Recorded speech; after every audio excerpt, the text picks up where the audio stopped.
They say the worst kind of betrayal isn't the one that breaks your heart. It's the one that makes you question your worth. Naomi Carter stood beneath a canopy of white roses and crystal lights, believing she was seconds away from forever. The late afternoon sun filtered through the floor-to-ceiling windows of the downtown Chicago ballroom, painting everything in soft gold. The ivory silk of her gown, the polished marble floors, the hopeful shimmer in her dark brown eyes. At 28, Naomi had built her life with careful hands.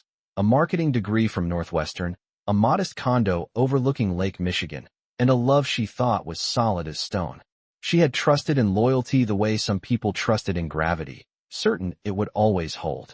The string quartet began the final notes of Canon in D, and the guests, nearly 200 of them, turned their expectant gazes toward the aisle. Naomi's father squeezed her hand gently before stepping aside. She walked forward slowly, each step measured, each breath steady, her heart blooming with gratitude for the journey that had brought her here. But halfway down the aisle, she noticed something shift.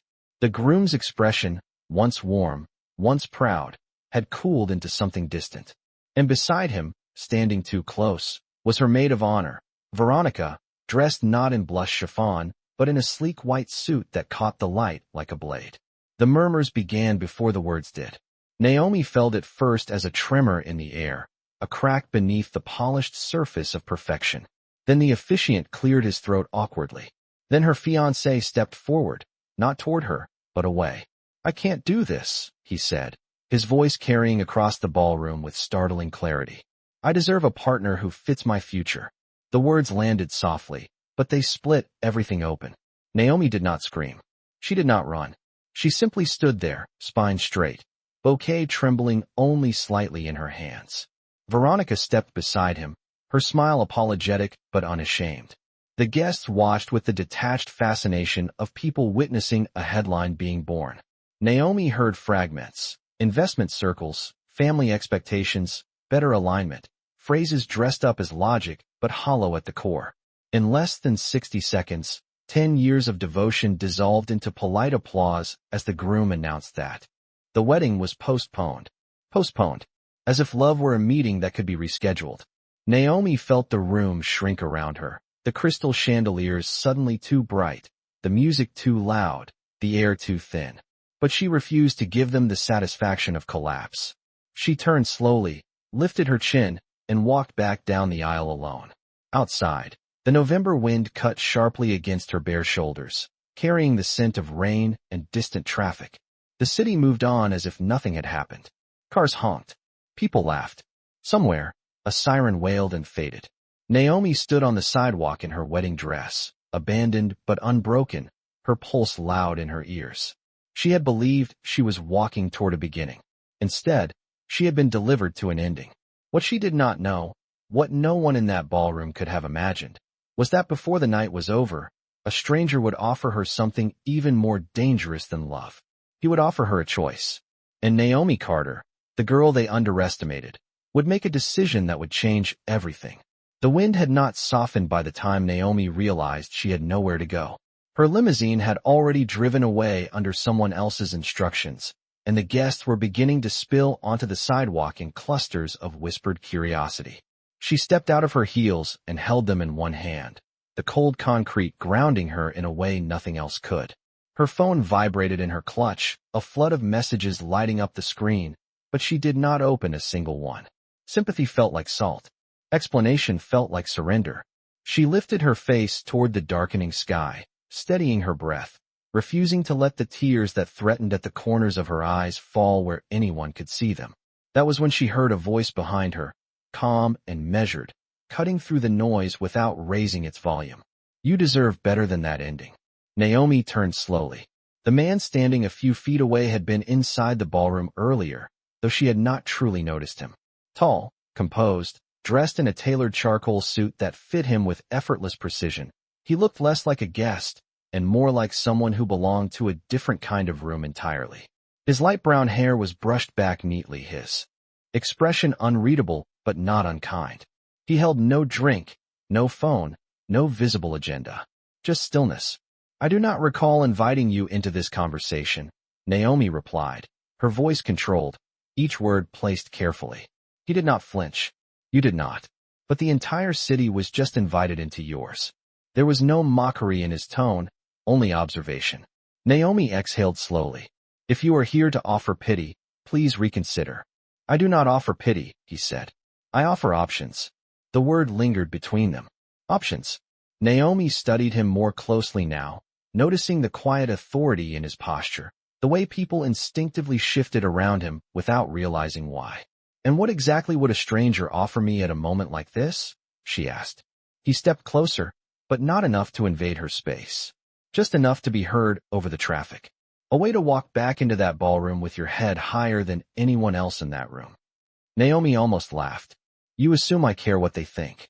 You do not, he said evenly. But you care what you think. The precision of his answer unsettled her.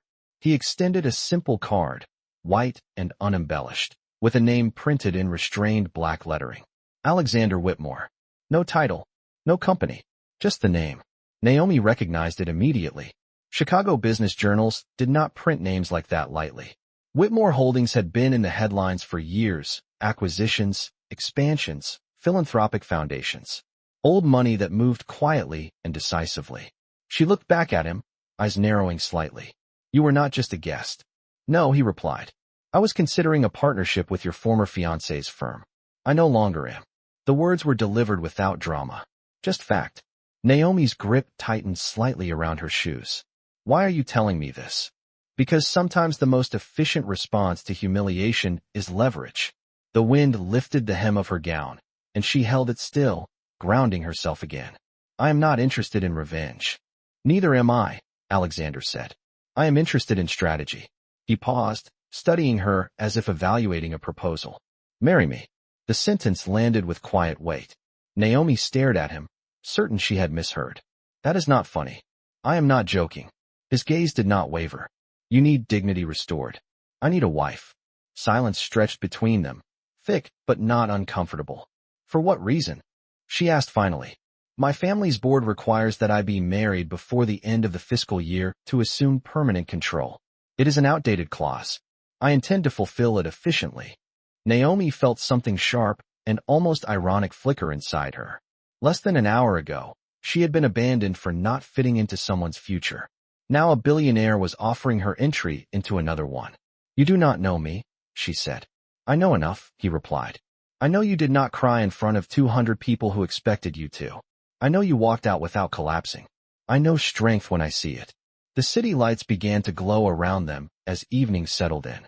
Naomi looked back at the ballroom doors where shadows moved behind glass, where whispers were probably already being rewritten into gossip. And this marriage, she asked quietly, would be what exactly? An agreement, Alexander answered. Clear terms. No expectations beyond respect. And when the time comes, we part without damage. Naomi searched his face for arrogance and found none. Only calculation. And beneath it, something steadier. You are asking me to replace one public spectacle with another, she said. I am offering you the chance to write the headline yourself, he replied. The November air felt colder now, sharper against her skin. Naomi Carter had been left at an altar less than 60 minutes ago. Her life had cracked open in front of strangers. And now another stranger was offering her a door she had never imagined walking through.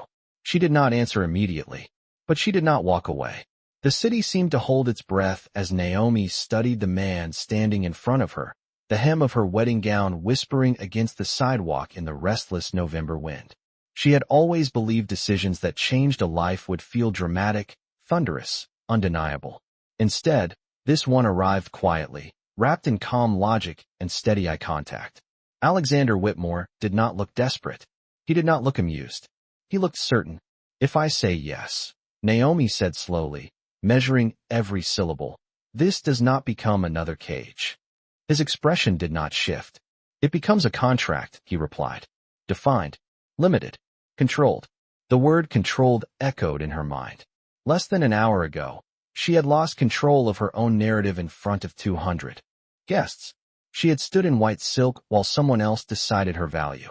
Now a different man was offering her structure instead of sentiment. It was not romance. It was not rescue. It was leverage. Naomi glanced back at the ballroom doors one last time. Through the glass, she could see silhouettes moving, phones lifted, stories already forming. Tomorrow morning the headlines would speak for her unless she intervened. She turned back to Alexander. How quickly would this happen? Tonight, he answered without hesitation. There is a courthouse 2 miles from here that processes emergency civil filings until 10 o'clock. It is 8:15. Naomi almost smiled at the precision. You planned this quickly. I adapt quickly, he corrected. A Blacktown car pulled to the curb as if summoned by thought alone. The driver stepped out silently and opened the rear door. Naomi looked down at her gown, at the delicate lace sleeves she had chosen months ago, at the train that had once symbolized hope. I am not changing, she said. Good, Alexander replied. Let them see exactly what they tried to discard. The drive through downtown Chicago felt unreal, the skyline glittering against the dark lake like 1,000 distant witnesses. Naomi sat upright, her shoes resting on the floor beside her, her reflection faint in the tinted window. She expected her hands to shake. They did not. Instead, a strange clarity settled over her, sharp and cool. You should know, she said after a moment. I will not pretend to be someone else. I would not ask you to, Alexander answered. I am not purchasing an image. Then what are you gaining? She pressed. He considered her for a brief second. Stability, optics, and perhaps something unexpected. She did not ask him to explain that last part. The courthouse lobby was nearly empty when they entered, fluorescent lights casting a sterile glow over polished floors. A clerk looked up, startled at the sight of a bride walking in beside one of the most recognizable businessmen in Illinois. Papers were requested. Identification presented. Fees paid. The process moved with surprising efficiency. Naomi read every line before signing, her marketing background attuned to fine print and hidden clauses. The document was straightforward. Mutual agreement. Separation of assets. No demand of affection. No illusion of permanence. Just terms. Alexander signed without flourish. When the clerk handed them a simple certificate, stamped and official, the moment felt smaller than the ballroom had, smaller than the betrayal, smaller than the decision that had led them here. And yet it carried more weight. Mrs. Whitmore, the clerk said automatically, sliding the paper across the counter. Naomi paused at the sound of the name. It felt foreign, temporary, strategic. She lifted her chin slightly. Thank you, she replied evenly. Outside, the night air felt different now. Colder, but cleaner. The city continued moving as it always had, unaware that two strangers had just altered the direction of their futures inside a government building under fluorescent lights. Alexander opened the car door for her again. We will make a public statement in the morning, he said. You may choose the wording. Naomi looked at him carefully. Why give me that control? Because this works only if you are not standing behind me, he answered. You stand beside me. For the first time that night, something shifted in her chest that was not humiliation, not anger, not grief. It was something steadier. A quiet resolve. She stepped into the car without hesitation. The headlines would come. The questions would follow. The world would speculate. But this time, Naomi Carter would not be the abandoned bride. She would be the woman who rewrote the ending before midnight. The first thing Naomi noticed when the car stopped was the silence. Not the absence of sound, but the absence of chaos. The building rising before her did not scream wealth. It whispered it. 40 stories of glass and steel overlooking Lake Michigan, its upper floors catching the reflection of city lights like restrained diamonds. Alexander stepped out first, offering his hand not out of necessity, but out of courtesy. Naomi accepted it without hesitation. The lobby doors opened into a space washed in warm amber light, marble floors gleaming beneath a chandelier that looked less decorative and more architectural. A concierge glanced up, eyes widening almost imperceptibly at the sight of a bride walking beside Alexander Whitmore at nearly 10 o'clock at night. Good evening, Mr. Whitmore, he said smoothly. His gaze shifted to Naomi, respectful, curious, calculating. Good evening, Alexander replied, his tone calm, controlled. Please inform the penthouse staff that Mrs. Whitmore will be staying indefinitely. The title landed differently this time.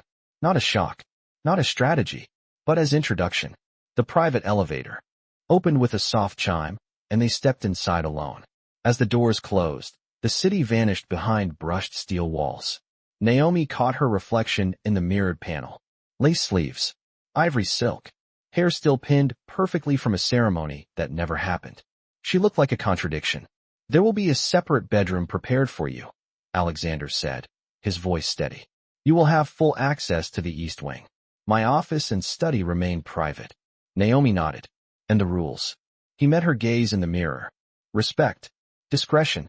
No performance unless agreed upon. Public unity. Private honesty. She considered that. And if I decide this was a mistake? Then we dissolve it cleanly, he answered without pause. The elevator doors opened into a space that felt less like an apartment and more like controlled air. Floor-to-ceiling windows stretched across the entire wall, revealing Lake Michigan dark and endless beneath the night sky. The interior was minimalist, intentional, everything placed with precision. No clutter, no excess, just space. Naomi stepped forward slowly, the train of her gown trailing across polished hardwood. You live like this alone? She asked quietly. Efficiency leaves little room for noise, he replied. A housekeeper appeared discreetly from a hallway, eyes wide but expression neutral. Mrs. Whitmore, she greeted softly. We will have clothing arranged for you by morning. Naomi inclined her head. Thank you. She was not overwhelmed. She was observing. Every detail, every tone, every shift in power. Alexander walked toward the windows, hands resting lightly behind his back. At 9 tomorrow morning, we release a statement, he said. You will be described as a private consultant I have known for some time. We emphasize intention, not impulse. Naomi stepped beside him, the lake stretching out beneath them like a dark mirror. We lie carefully, she said. We omit carefully, he corrected. Silence settled between them, but it was not uncomfortable. It was analytical. Naomi studied his profile in the reflection of the glass. Strong lines. Composed features. A man who built empires out of numbers and foresight. Why did you really choose me? She asked softly. He did not answer immediately. When he spoke, his voice carried less calculation. Because you did not beg to be saved. The words lingered in the quiet room. Naomi exhaled slowly, the weight of the day finally pressing against her shoulders. She turned away from the window. Then understand this, she said evenly. I am not here to be your image. His gaze sharpened slightly. Good. A faint vibration buzzed in Naomi's clutch. Notifications multiplying. Social media already speculating. She did not reach for the phone. Not yet. Tonight was not about reaction. It was about positioning. She walked toward the hallway the housekeeper had indicated, pausing once before disappearing from view. Alexander, she said without turning. He looked at her. Yes. Tomorrow, I stand beside you. Not behind you. A subtle nod. Agreed. The door to the guest suite closed softly behind her, leaving Alexander alone in the vast living space. Outside, the city lights shimmered against the lake, unaware that within the top floor of a quiet building, a contract had shifted into something more complicated than either of them had anticipated. Naomi Carter had entered the penthouse as a strategic decision. She would not remain merely that. And somewhere between glass walls and midnight vows, a marriage built on calculation had just taken its first step towards something neither of them had fully accounted for. Naomi did not sleep. The guest suite was quiet, immaculate, untouched by memory, but her mind refused to settle. She stood barefoot near the window as dawn began to dissolve the darkness over Lake Michigan, the sky shifting from charcoal to pale silver. The wedding gown had been carefully hung by the staff, preserved like evidence of a different life. In its place, she wore a simple ivory blouse and tailored black trousers that had arrived before sunrise, pressed and measured as if someone had anticipated her exact silhouette. Precision. Efficiency. This was Alexander's world. At exactly 8:45, a soft knock sounded at her door. Mrs. Whitmore, a calm voice called. Mr. Whitmore is ready. Naomi inhaled once, steadying herself, then stepped into the hallway. The penthouse felt brighter in daylight, the glass walls revealing a city already in motion. Alexander stood near the dining table, reviewing documents displayed across a sleek tablet. He looked composed, as if last night had been a board meeting rather than a marriage. His charcoal suit had been replaced with navy, his tie understated, deliberate. When he looked up, his gaze paused briefly, assessing without judgment. You look prepared, he said. I am, she replied. On the large screen mounted against the far wall, financial news channels. were already running a ticker at the bottom of the frame. Whitmore heir marries in private ceremony. The headline moved slowly, repeating itself like a pulse. Naomi watched her own new name scroll across the screen without flinching. "The statement is finalized," Alexander said, sliding the tablet toward her. "Read it." She did. Every word. Carefully constructed. Respectful. Intentional. It described their union as thoughtful and private, rooted in shared values and future vision. It did not mention heartbreak. It did not mention strategy. It did not mention the courthouse 2 miles away at 8:15. Naomi handed the tablet back. "Release it," she said. Alexander gave a small nod and pressed send. Within seconds, notifications began multiplying across the screen. Analysts speculating. Commentators debating. Social media dissecting every available image. Naomi's phone, which she had left untouched overnight, vibrated steadily against the marble countertop. She finally picked it up. Hundreds of messages. Missed calls. Photographs already circulating from outside the courthouse, grainy but undeniable. She did not respond to any of them. "At 10:30, we attend the quarterly board meeting," Alexander said evenly. "It will be direct." Naomi met his eyes. "They will question me. They will question us," he corrected. A subtle distinction, but important. The ride down in the private elevator felt different in daylight. Less dramatic. More real. When the doors opened to the lobby, cameras were already positioned outside the building, flashes reflecting off glass as soon as they stepped into view. Naomi did not hesitate. She aligned her stride with Alexander's, matching his pace exactly. The doors opened. The noise rose instantly. Questions overlapping. Speculation shouted. She kept her gaze forward, her posture unyielding. "Mrs. Whitmore, when did you meet?" someone called out. She stopped just long enough to answer calmly. "When it mattered," she said. Then she continued walking. Inside the Blacktown car, the world quieted again.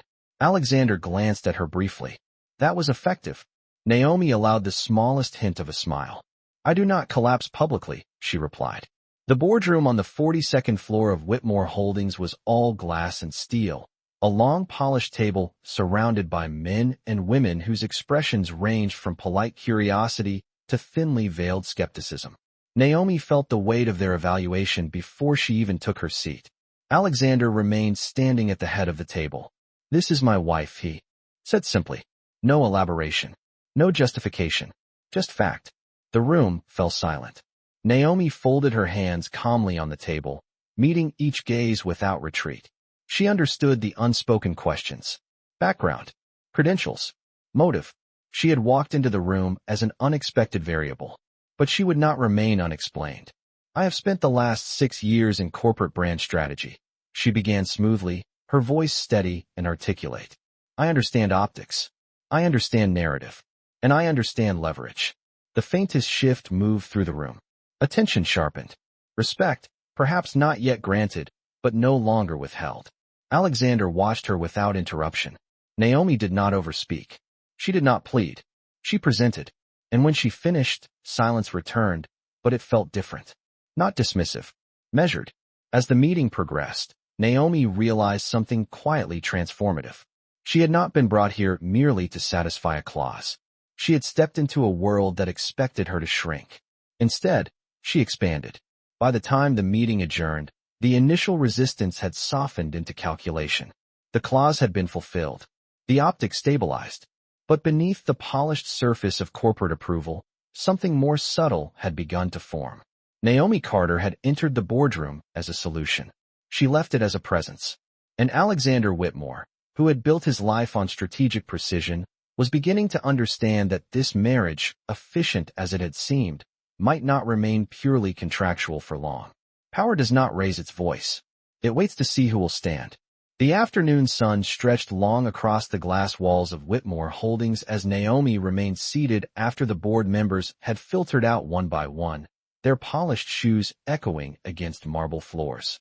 The room still carried the faint tension of scrutiny, but the atmosphere had shifted.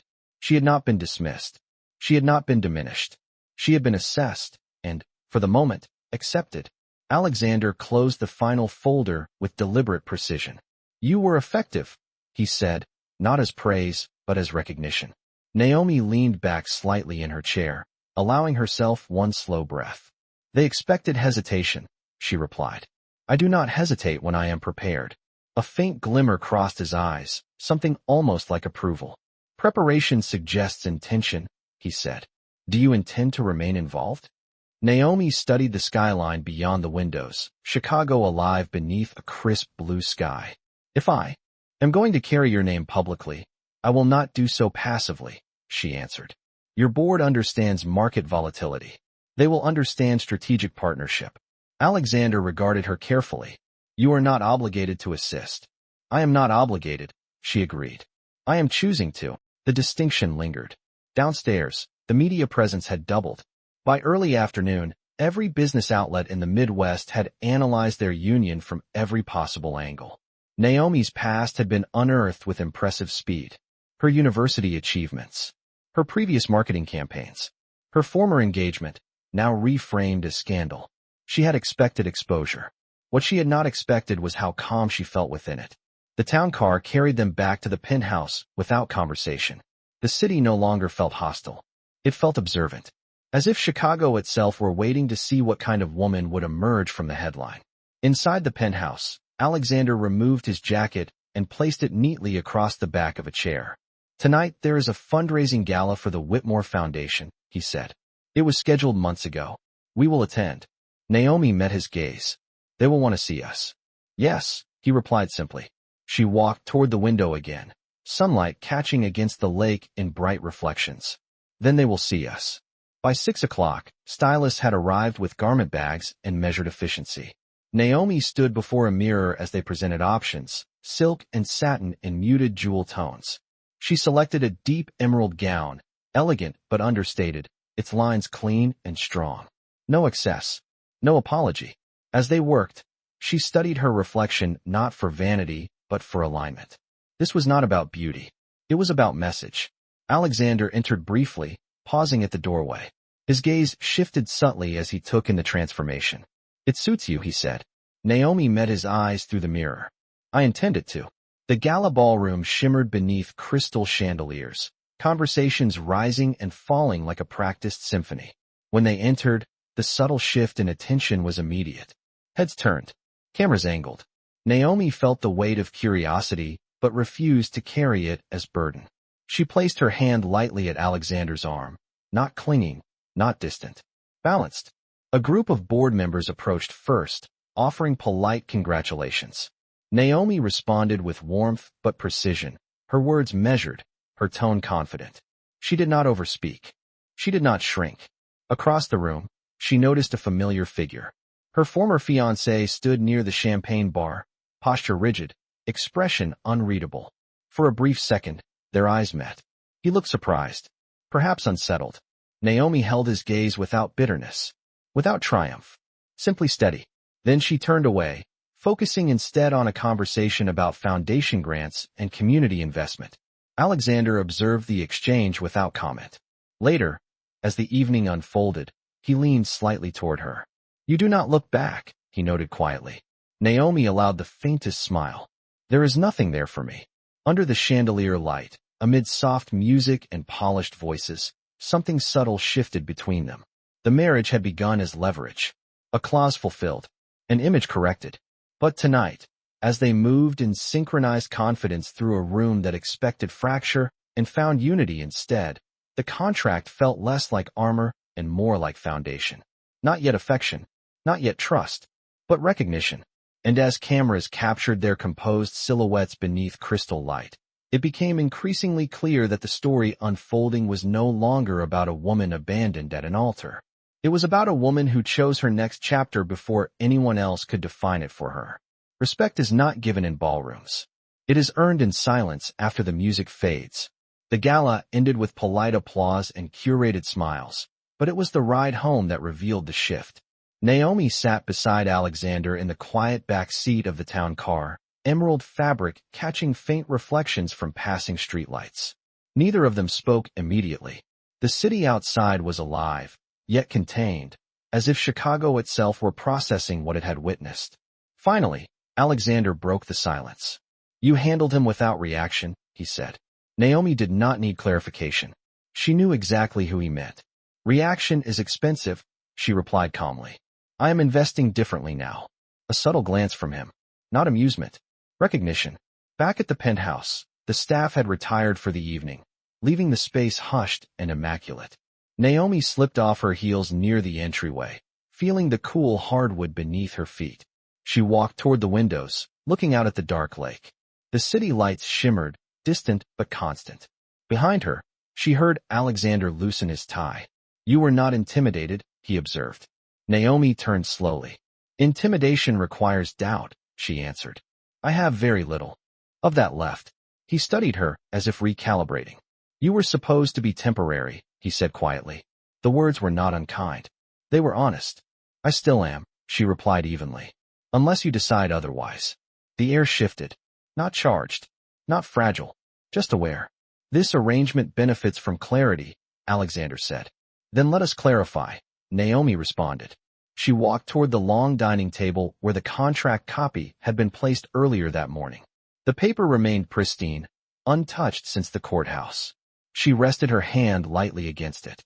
I do not intend to disappear into this, she said. If I remain here, I will contribute. Strategically, publicly, intellectually. Alexander approached the table as well, his movements measured. You want access, he concluded. I want involvement, she corrected. Access implies privilege. Involvement implies responsibility. He nodded once. Very well. Beginning tomorrow, you will sit in on the marketing division review. Full clearance. Naomi held his gaze. Thank you. The gratitude was sincere, not submissive. A faint vibration interrupted the moment. Naomi's phone, resting on the marble counter, lit up again. This time it was not speculation. It was a direct message from a board member's spouse, inviting her to join the women in leadership committee of the foundation. Naomi glanced at Alexander. It begins, she said softly. It has already begun, he replied. Later that evening, as she changed into a simple cashmere sweater and stepped back into the living area, she found him standing alone near the piano positioned against the west wall.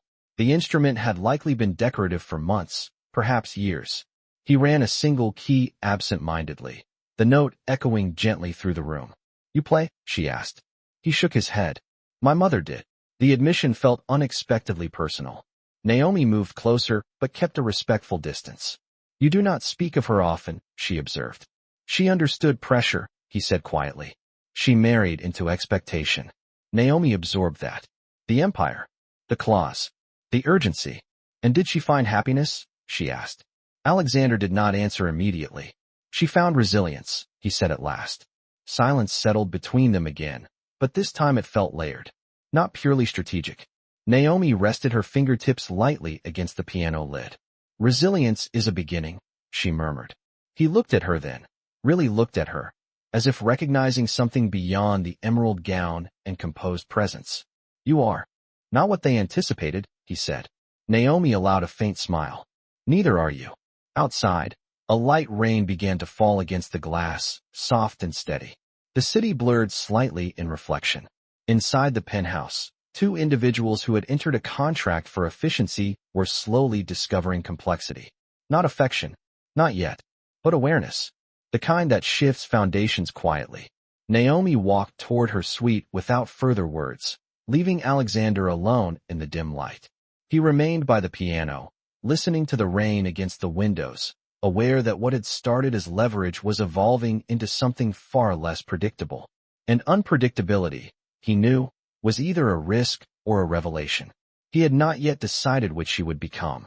The morning after the rain always reveals what the storm tried to blur.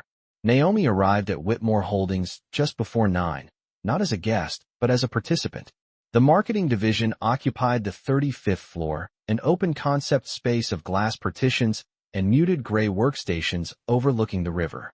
Conversations softened the moment she stepped out of the elevator. Not out of disrespect, but recalibration. The newly married Mrs. Whitmore was no longer a headline. She was present. Alexander walked beside her only as far as the conference room entrance. You do not require introduction, he said quietly. Naomi inclined her head. I rarely do. He stepped away without ceremony. Inside the conference room, a team of 12 executives sat around a digital display filled with campaign metrics and quarterly projections. The chief marketing officer, a composed woman in her early 40s named Laura Bennett, rose politely. "Mrs. Whitmore," she said, tone neutral but attentive. "Naomi is fine," she replied smoothly, taking a seat without hesitation. The presentation resumed. Charts, audience engagement curves, brand perception analysis. Naomi listened without interruption, her gaze focused, her posture relaxed but alert. She did not speak until the final slide illuminated projected outreach strategies for the next fiscal year. "May I?" she asked calmly. Laura gestured toward the screen. Naomi stood and approached the display, tapping lightly to zoom into a segment of demographic analysis. "You are targeting expansion in urban markets," she observed. "Yet your messaging tone remains aspirational rather than accessible. You are speaking upward when you should be speaking across." The room quieted. Not defensive, curious. "Our data shows upward mobility messaging performs well," one analyst replied. Naomi nodded. "It performs well when the audience feels seen. Right now, your campaigns imply exclusivity rather than partnership." She shifted the slide to a prior foundation initiative. "Your philanthropic work is strong, but you separate it from your corporate identity. Integrate them. Humanize the empire." Laura leaned forward slightly. "What would you suggest?" Naomi met her gaze evenly. "Shift from legacy language to impact language. From power to purpose." A pause, then subtle nods around the table. Not agreement yet, but consideration. When the meeting concluded, Laura approached her privately. "You have experience beyond what was mentioned in the statement," she said carefully. Naomi smiled faintly. "I prefer contribution over biography." By noon, word had circulated quietly through the building. She was not ornamental. She was informed. Back at the penthouse that evening, Alexander stood reviewing international market reports on his tablet when Naomi entered. He looked up, studying her expression. "How did it go?" he asked. "They listened," she replied simply. He set the tablet aside. "And you?" She removed her blazer and placed it neatly over a chair. "I felt useful." The admission carried weight. Alexander walked toward the windows, hands behind his back as usual. Usefulness was not a requirement. "No," she agreed, "but it is a preference." The lake outside reflected a pale afternoon sky, calm and expansive. "You altered the tone of the foundation discussion this morning," he said. "Laura requested additional data modeling based on your suggestions." Naomi allowed herself a small exhale. "Then perhaps this contract is becoming collaborative." He regarded her thoughtfully. "You move quickly." "So do you," she returned. Silence followed, but it felt lighter than before. Not transactional, not fragile, intentional. Later that evening, Naomi received an email invitation to speak at a regional entrepreneurship summit under the Whitmore Foundation banner. The subject line read, "Empowered Leadership in Modern Markets." She read it twice before looking toward Alexander across the living space. "They are extending platforms," she said. "They are evaluating alignment," he replied. Naomi closed her laptop gently. "I am not interested in performing alignment," she said. "Then do not," he answered. "Define it." The simplicity of his response caught her off guard. Not instruction, permission. The rain clouds had cleared entirely by nightfall, leaving the skyline sharp and illuminated. Naomi stood once more at the glass wall, watching the city breathe. Just days ago she had been discarded under crystal chandeliers. Now she was shaping boardroom conversations and reframing corporate language. The transformation was not emotional. It was structural, and as Alexander observed her silhouette against the city lights, he recognized something he had not anticipated when he proposed a solution on a cold sidewalk. She was not merely stabilizing his position. She was strengthening it. Quietly, intentionally, and somewhere between strategic meetings and softened headlines. The distance between contract and connection was narrowing, not with drama, but with purpose. Reputation is fragile only when it depends on illusion. Naomi learned quickly that power, when anchored in clarity, does not tremble under scrutiny. 3 days after the marketing review, Whitmore Holdings announced a strategic expansion into community-backed innovation grants, a subtle but deliberate shift in tone that industry analysts described as unexpectedly progressive. Naomi did not claim credit. She did not need to. Influence had a quieter signature. That afternoon, she stood in the foundation conference room, reviewing briefing notes for the entrepreneurship summit she had agreed to attend. The topic line remained simple: empowered leadership in modern markets. She adjusted a paragraph on her tablet, replacing language that felt ornamental with language that felt grounded.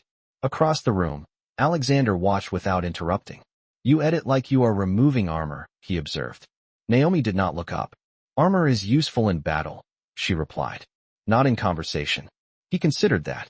You are not afraid of visibility. She finally met his eyes. I am afraid of invisibility. The distinction lingered in the air between them. Later that evening, a private dinner had been arranged at a historic hotel downtown, attended by investors and senior advisors. It was smaller than the gala, but no less strategic.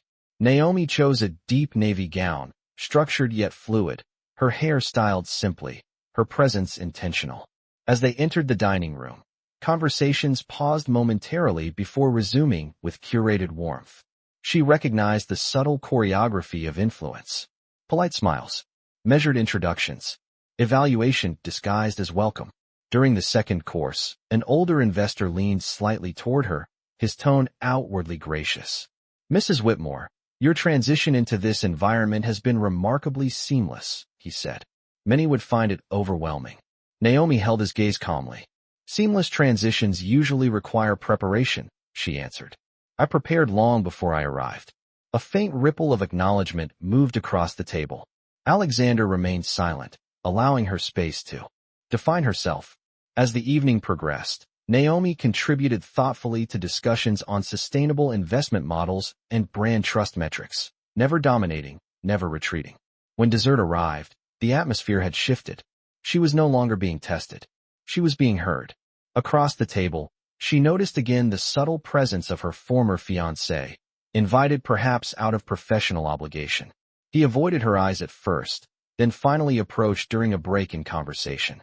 You look different, he said quietly. Naomi regarded him without resentment. I am. He hesitated, searching for language that no longer served him. This is unexpected, he added. She allowed a small, composed smile. So was your decision. There was no bitterness in her tone, only truth. He nodded once, conceding without argument. When he stepped away, Alexander joined her near the window overlooking the city. You did not need to engage him, he said. I did not need to avoid him either, she replied. Outside, the skyline shimmered under a clear night sky. You have stabilized more than my board, Alexander said quietly. Naomi turned toward him slightly. Stability is not my goal. What is, he asked. She considered the question carefully. Alignment, she answered. Between who I am and where I stand. He absorbed that without response. On the drive back to the penthouse, the city lights reflected in the glass like constellations drawn closer. Naomi leaned back in her seat, the weight of the evening settling not as exhaustion but as affirmation. She had stepped into rooms built long before she was invited. She had spoken without shrinking. She had faced her past without surrendering to it. Back at the penthouse, as she removed her earrings and placed them neatly on the marble counter, she caught her reflection in the mirror. The woman staring back was no longer defined by abandonment or reaction. She was deliberate, composed, expanding.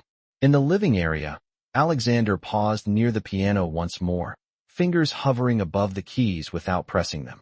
You are changing the narrative, he said softly. Naomi stepped closer, the city glowing behind her like quiet witness. No, she replied evenly. I am writing my own. And as the lights of Chicago flickered against the dark expanse of Lake Michigan, it became increasingly clear that what had begun as a contract for control was evolving into a partnership built on recognition. Not romance. Not yet. But something steady. Something chosen. And in that choice, power no longer belonged solely to the empire. It belonged to the woman who refused to be erased by it. Truth does not always arrive gently. Sometimes it waits until confidence feels stable, then tests its foundation. The Entrepreneurship Summit was held in a restored theater downtown, velvet seats and brass railings polished beneath warm stage lights. Naomi stood backstage reviewing her notes one final time, the murmur of hundreds of attendees filtering through the curtains like distant tide. Alexander had taken a seat in the second row, not in the spotlight, but within sight. He had insisted she did not need him present. He had attended anyway. When her name was announced, Naomi stepped onto the stage without hesitation. The applause was polite, expectant. She adjusted the microphone once, then began. She did not speak about marriage. She did not speak about headlines. She spoke about ownership of narrative, about how markets respond to authenticity more than spectacle. She spoke about alignment between identity and ambition. Her voice was steady, measured, deliberate. By the time she finished, the applause had shifted from polite to sustained. Afterward, in the private reception area behind the stage, conversations clustered around her. Founders seeking advice, journalists requesting statements, investors recalculating assumptions. Naomi moved through it with composed clarity. Then, near the refreshment table, a familiar voice interrupted the rhythm. "You make it sound effortless." She turned. Her former fiancé stood there, hands in his pockets, expression restrained but unsettled. The room did not freeze. It simply narrowed. "Effortless?" she repeated softly. "No. Intentional." He studied her carefully. "You are different." "I am aligned," she replied. He hesitated before speaking again. "You did not love him before you married him." It was not accusation. It was inquiry. Naomi held his gaze evenly. "This was never about replacing you," she said. "It was about reclaiming myself." He exhaled slowly, conceding the point without argument. "I misjudged you," he admitted. "You underestimated me," she corrected. There was no anger in her tone, only closure. Across the room, Alexander had observed the exchange without approaching. He did not intervene. He did not signal. He trusted her to handle it. When the former fiancé finally stepped away, Alexander joined her quietly. "Resolved?" he asked. "Completed," she answered. They left the theater together without lingering for photographs. Outside, the air was crisp, autumn settling firmly into the city. As the car pulled away from the curb, Naomi leaned back against the leather seat, exhaustion touching her edges for the first time in days. "You spoke with conviction," Alexander said. "Conviction does not require certainty," she replied. "Only clarity." He looked at her thoughtfully. "You are certain about this arrangement?" The question was subtle but significant. Naomi turned her head slightly toward him. "Are you?" she returned. Silence stretched between them, not tense but reflective. "When I proposed this," he said slowly, "I calculated stability. I did not calculate partnership." Naomi studied the city lights passing by the window. "And now?" she asked. He did not answer immediately. "Now I see value beyond compliance," he said at last. Back at the penthouse, the atmosphere felt different. Not because of headlines or applause, but because something unspoken had shifted. Naomi walked toward the window overlooking the lake. The skyline reflected faintly against the dark water. "There is something you should know," Alexander said from behind her. She turned. His posture was steady, but his gaze carried unusual gravity. "Before the wedding night," he continued, "I had my legal team conduct a background review on you." The admission did not carry accusation. It carried confession. Naomi's expression did not fracture. "You investigated me," she said evenly. "Yes." Silence. The rain from nights earlier had left faint streaks across the glass, now illuminated by distant lights. "Did you find anything unexpected?" she asked calmly. "Only confirmation," he replied, "that you were precisely who you presented yourself to be." She held his gaze for a long moment. "And if I had not been, then I would have withdrawn the offer." The honesty was sharp but clean. Naomi inhaled slowly. "You wanted certainty," she said. "I required it," he corrected. She nodded once. "Then understand this," she said quietly. "I did not agree to be verified. I agreed to be respected." The words settled heavily, but not destructively. Alexander did not argue. He did not defend. He absorbed. Outside, the city continued its steady pulse. Inside, beneath glass walls and silent understanding, the contract that had begun as leverage now faced its first true fracture. Not scandal, not betrayal, but truth. And truth, unlike strategy, could not be negotiated away. Respect, once questioned, does not fracture loudly. It withdraws quietly. Naomi did not respond immediately after his confession. She did not raise her voice. She did not accuse. She simply held his gaze long enough for the silence to carry meaning.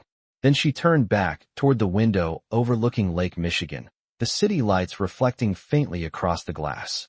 "You required certainty," she repeated softly. "I required trust." Alexander remained where he stood, hands at his sides, posture composed but no longer impenetrable. "Trust is built over time," he said carefully. "So is respect," she replied. The distinction settled between them like a line drawn without hostility but with clarity. "I will not be evaluated as an asset," she continued, her tone even. "I walked into this arrangement with dignity intact. I intend to keep it." Alexander nodded once, absorbing the weight of her words. "You have it," he said. Naomi shook her head slightly. "Respect is not granted after discovery. It is demonstrated before it." The conversation did not escalate. It did not need to. The truth had surfaced, and it had altered something fundamental. That night, Naomi did not remain in the living area. She returned to the guest suite without further discussion, closing the door gently behind her. The penthouse felt larger in her absence. For the first time since the courthouse, Alexander stood alone in a space that no longer felt entirely controlled. The following morning, Naomi left early without announcement. She returned to her condominium overlooking Lake Michigan, the place she had purchased with her own savings long before headlines and boardrooms. The space was smaller, warmer, filled with personal history rather than architectural precision. She walked through it slowly, fingertips brushing across familiar surfaces. There had been a time when she believed this apartment would be her forever. Now it represented something different. Autonomy. By mid-afternoon, her phone displayed multiple missed calls from Alexander. She did not ignore them out of cruelty. She simply required distance to think without influence. Meanwhile, at Whitmore Holdings, the quarterly executive meeting had begun without its newest presence. Alexander entered the boardroom alone, the absence noticeable but unaddressed. Discussions moved through acquisition proposals and international forecasts, yet his focus was divided. After the meeting adjourned, he remained seated, staring at the polished table where Naomi had once folded her hands with quiet authority. For the first time, the clause that had once dictated urgency felt insignificant. Stability had been achieved, but stability without alignment felt incomplete. That evening, as the sun dipped low over the lake, casting long streaks of gold across the water, Naomi stood on her condominium balcony wrapped in a light wool coat. The wind lifted gently around her, cool but steady. She had not fled. She had repositioned. There was a difference. Her phone vibrated again. This time, she answered. "I did not intend to diminish you," Alexander said without preamble. His voice was calm, but less guarded than usual. "Intent does not erase impact," she replied. Silence. "Then, what do you require?" he asked. The question carried no defensiveness, only inquiry. Naomi considered it carefully. "Transparency," she said. "Before decision. Not after." Another pause. "Then allow me to correct this," he answered. In person, she looked out over the lake, watching the light fade gradually into dusk. "Tomorrow," she said. "Not tonight." He accepted without argument. When the call ended, Naomi remained on the balcony a moment longer, feeling the weight of choice settle evenly rather than heavily. She had entered a contract built on logic.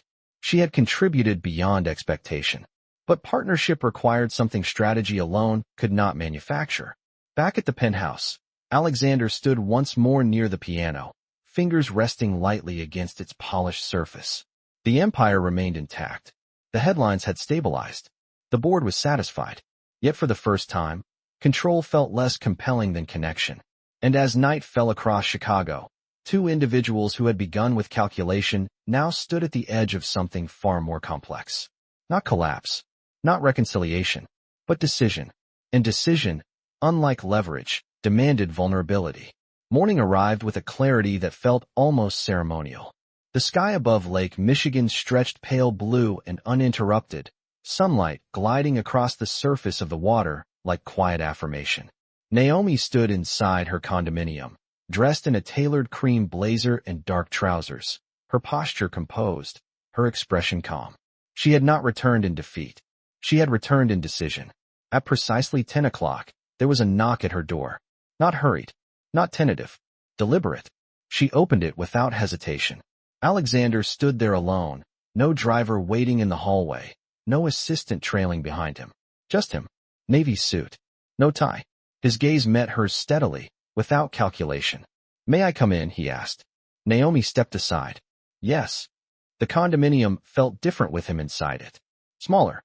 More human. He glanced briefly around the space, absorbing framed photographs, bookshelves filled with worn volumes, a desk overlooking the lake. You built this, he observed quietly. Yes, she replied.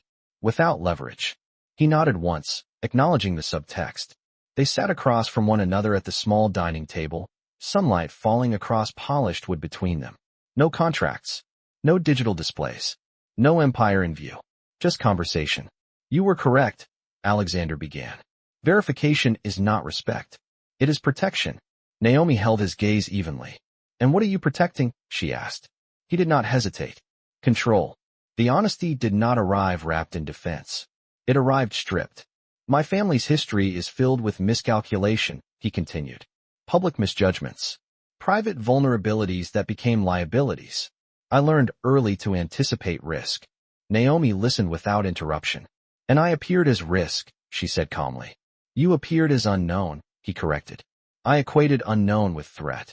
Silence settled between them, but it was not hostile. It was reflective.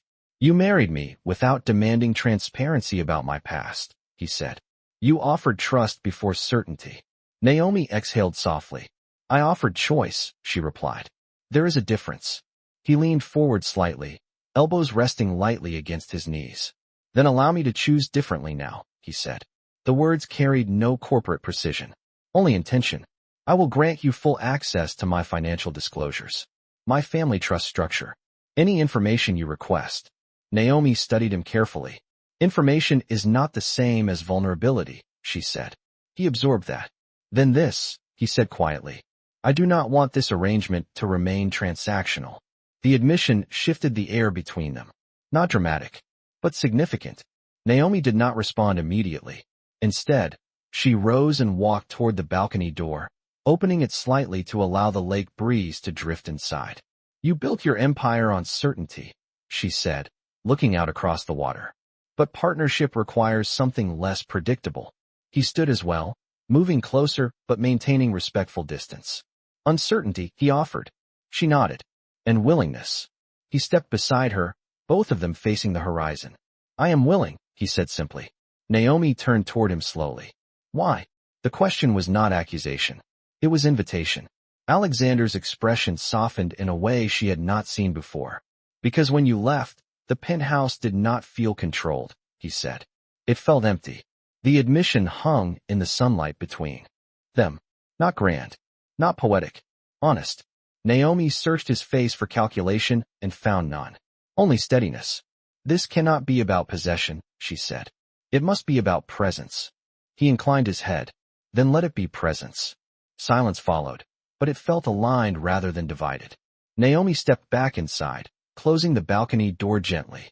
If we continue, she said, turning to face him fully, it will not be because the clause demands it. The clause is irrelevant now, he replied. The board has ratified control. Then understand this, she continued. If I return to that penthouse, it will not be as solution. It will be as partner. He met her gaze without hesitation. That is precisely what I am asking.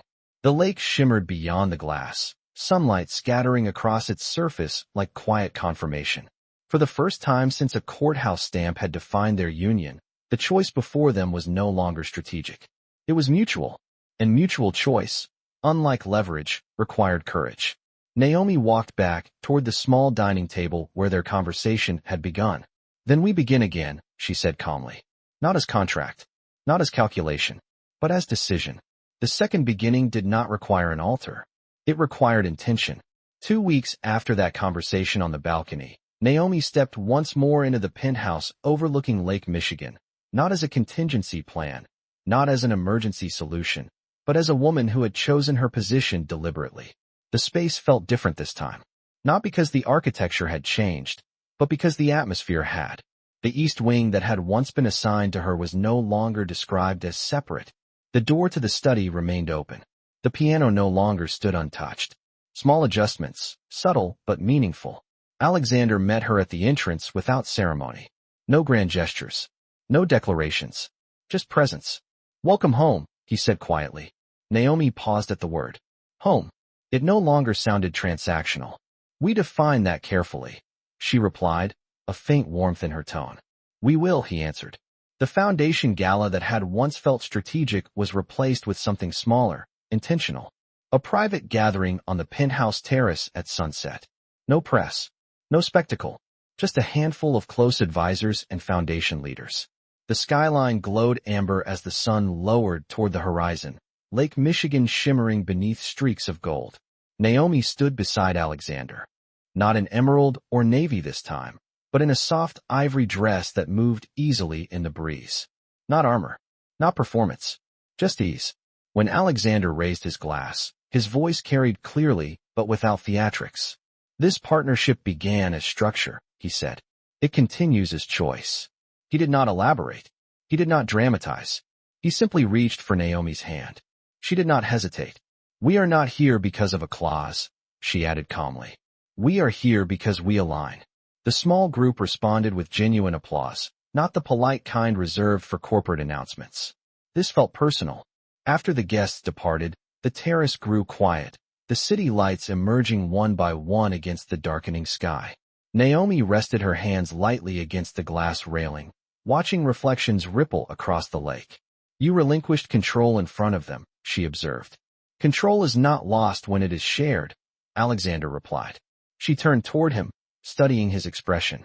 The guarded edges had softened, not erased, but balanced. You once required certainty, she said. I still value it, he answered. But I no longer confuse it with isolation. The wind lifted gently around them, carrying the faint scent of the lake and distant city air. Naomi stepped closer, not because expectation demanded it, but because proximity felt natural. And I no longer confuse independence with distance, she admitted. Silence followed, but it felt complete rather than unfinished. Inside the penthouse, a small velvet box rested on the dining table, not presented with urgency, not forced into symbolism. When Naomi noticed it, she raised an eyebrow slightly. Alexander retrieved it without kneeling, without spectacle. The first ring represented timing, he said quietly. This one represents intention. He opened the box. Inside rested a simple platinum band, elegant and unembellished. Naomi studied it carefully. No excessive diamonds. No declaration of ownership. Just clarity. If you accept, he continued, it is not because you were left. It is because you choose.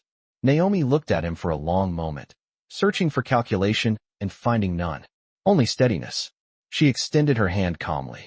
I choose, she said. He slid the ring into place without flourish. It fit perfectly, not because it had been measured in advance, but because it had been designed thoughtfully. They did not kiss for effect. They did not pose for photographs. They simply stood together, watching the city. They had navigated separately, now reflected beneath them as shared horizon. Weeks later, the headlines no longer referenced scandal. They referenced initiative. The Whitmore Foundation expanded its urban innovation grants. Naomi chaired the new leadership committee. Board members who had once evaluated her now consulted her. And Alexander, who had once proposed efficiency on a cold sidewalk, found himself consulting partnership before decision. One evening, as rain tapped softly against the glass once more, Naomi paused beside the piano and pressed a single key, allowing the note to linger in the air. Alexander looked up from his tablet. You play? He asked gently. She smiled faintly. I am learning. He joined her without hesitation, their reflections faint against the dark window behind them. Outside, Chicago continued its steady pulse, unaware that within a glass tower overlooking the lake, two individuals who had begun with calculation had built something steadier than strategy. Not a contract, not a rescue, a choice. And sometimes, the strongest empires are not those inherited or negotiated, but those chosen, deliberately, by two people willing to stand beside each other without condition.